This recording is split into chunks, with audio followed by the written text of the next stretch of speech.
This is Mitchel Zoler from Global Medical News Network. I'm reporting at Internal Medicine 2009, the annual meeting of the American College of Physicians. I'm speaking with Dr. Fred Ralston, who is an internal medicine physician in Fayetteville, Tennessee, and chair of the American College of Physicians Health and Public Policy Committee.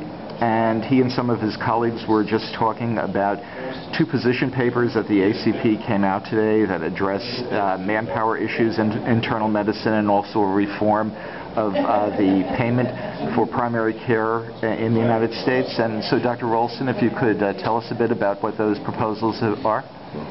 First of all, we're using these papers as an opportunity to emphasize how important primary care is to the crisis that we face in healthcare in the United States. And the first payment on solutions to the primary care challenges gives us the background and the importance of primary care, the fact that it's the only proposed solution to our healthcare crisis that will lower costs and increase patient satisfaction. At the same time, it moves forward in an evidence-based manner. The second paper talks about payment reform and how important it's going to be to put primary care in a more competitive mode for graduating medical school seniors.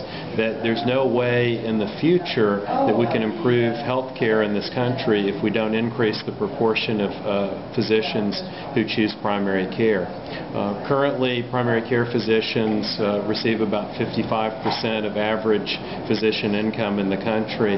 Many have estimated, including the college, that will need to rise toward the 80% level to make it more competitive.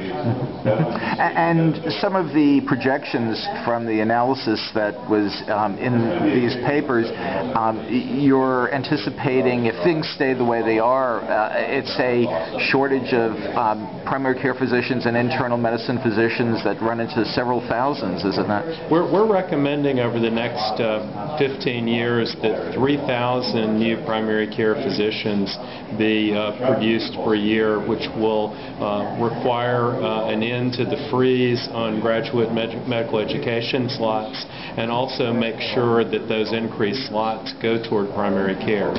So roughly like 45,000 new physicians over that period. That's correct, and of course this is in response to the fact that we have actually declining numbers of primary care physicians at a time when baby boomers are beginning to hit their peak years of medical use.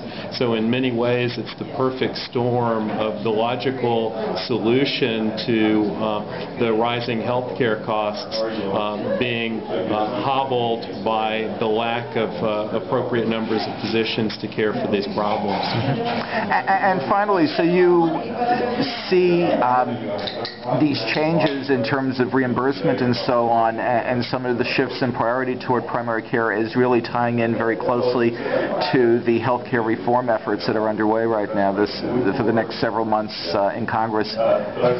It's clear that we need to expand access to coverage in the United States. Massachusetts has already tried expanding coverage, but in an environment where there's not readily available primary care to many of these newly insured individuals.